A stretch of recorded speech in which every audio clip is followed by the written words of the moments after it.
System of a Down's Chop Suey is a song that has at the center of it the cry of Christ from the cross, my God, why have you forsaken me?" The lyrics are strange. The verses, and then you kind of get this chorus. "I don't think you trust in my self-righteous suicide. I cry when angels deserve to die." But then you get this other part where you get this emphasis upon Father, Father, Father.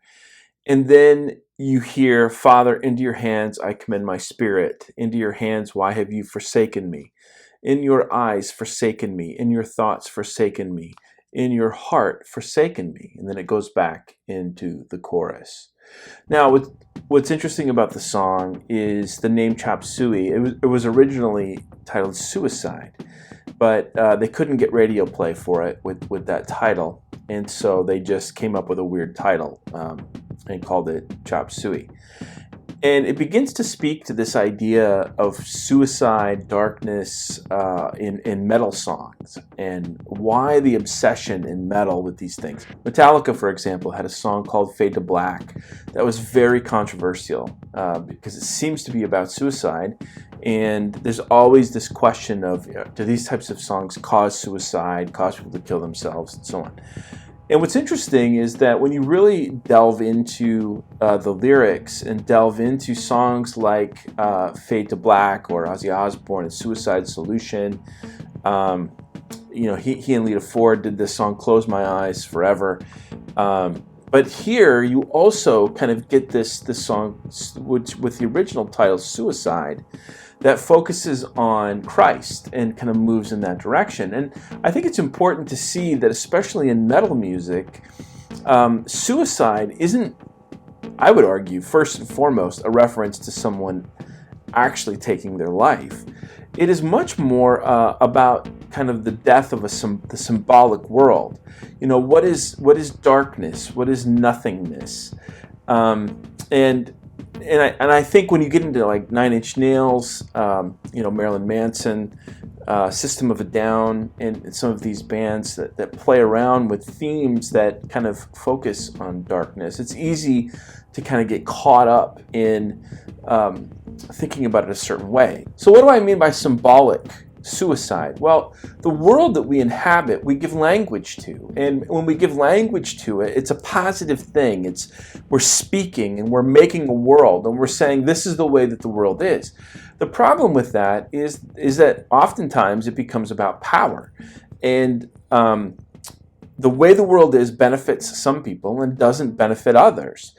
And so when people feel caught in this world that they don't know what to do with, they want to leave it. They want that world to go away, to be negated, and then have something new come out of that, and a new way of life. And so when you hear people talk, for example, about Metallica's Fade to Black, many people would say, "Hey, I was really struggling and your song helped me through this." And the same with Suicide Solution or some of these other songs, because again, it is not so much about actually taking your life, it's about stepping outside of the symbolic world that we construct and realize that this is not necessarily the way the world has to be. And that is actually what the gospel is about. And so when System of a Down uses the language of Jesus, the very words of Jesus. Now, first, they're actually found in the Psalms. So Jesus is quoting a psalm from the cross. So it's the experience of Israel. My God, why have you forsaken me?" And so what crucifixion becomes, though, this language in the words of the mouth of Jesus becomes the negation. Forsakenness, darkness, death becomes this kind of, it becomes a negation of the world as the world is. And so one way to read Christianity that I think is really important, if we think that Christianity is primarily about this kind of dying and going to heaven and leaving this world behind, we really miss, I think, a big part of the power of what the gospel is actually doing. What is death and resurrection? The cross as negation that brings forth the possibility of newness, of a new kind of way of life. Yeah, I'm not saying System of a Down. I'm not saying that they are Christians or that they have this kind of religious focus. What I do believe is that they probably have religion in their background. I believe they're Armenian and probably have connections to the Orthodox Church in some way, and may not have anything to do with that anymore. The way in which they're using the kind of Christian symbols, I want to say it works. And it speaks to, I think, the way people feel. That there's a lot of people today who feel this forsakenness. They feel that nobody understands them. And metal music especially, you get people who are outcasts and they feel like nobody understands them. And so they form these groups and connections to these bands, and the music itself becomes a negation. But the music is also very life-giving. People say to me all the time, how can you listen to metal music? And I always say it's very life-giving for me. There's something about the music that is just joyful, or I find to be joyful. It's a release of energy. And what I want to say here with the System of a Down song, which is one of my favorite songs, especially if you watch the video. I mean, the video is fascinating when you see all of these kids and they're kind of jostling around, and the band members are kind of moving in and out of each other. All of that together, taken with the language, I think can speak to the alienation that many people feel. And so this language of Father, Father, why have you forsaken me? The cry of Christ from the cross. I like to talk about how it's God as a Christian who believes, in the Trinity and that Jesus is the Son of God. What you end up with is the Son saying to the Father, God saying to God, why have you forsaken me? And Jürgen Moltmann, one of my favorite theologians, talks about this rift, this tear, this something that happens within the divine community.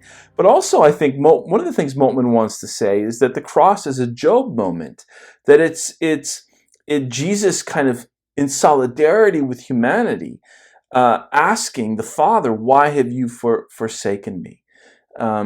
It's very, very powerful. And I think what it does is reading the gospel this way gives to it that power that, yes, okay, we can talk about heaven and so on and so forth, but we're also talking about the transformation of this world.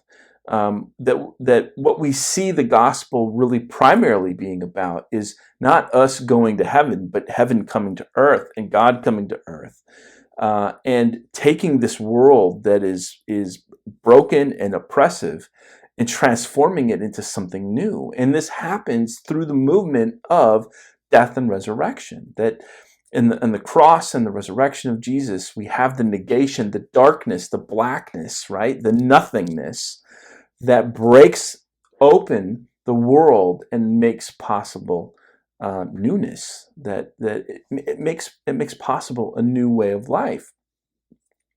And so I bring this up because I think for many people who maybe are drawn to metal, and even some people who would kind of come to maybe watch some of these videos, they get a little suspicious of me in the sense of criticizing language, religion, and well, religion's about power, and yes, it is, because what is religion? Religion is language. It's a way of saying, well, this is the way that the world is, and this is the way that God is, and this is the way that things should be.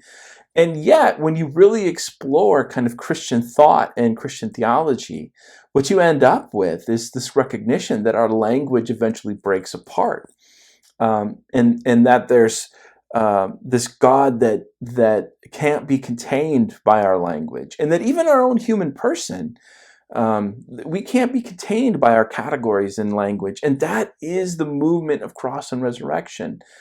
This negation, this breaking open of the oppressiveness of these structures that we create, and bringing forth something new, a new way of life and a new way of being in the world. So System of a Down, again, the cross, resurrection, forsakenness, it's a powerful song. I think personally, I find it to be a beautiful song. I think it speaks to the experience of a lot of people. But more importantly, I think it resonates with what the gospel has to say about what God is doing in Jesus Christ, and how God is, through the cross, through death and through suffering, God enters into solidarity with humanity, and in doing so is bringing about something entirely new.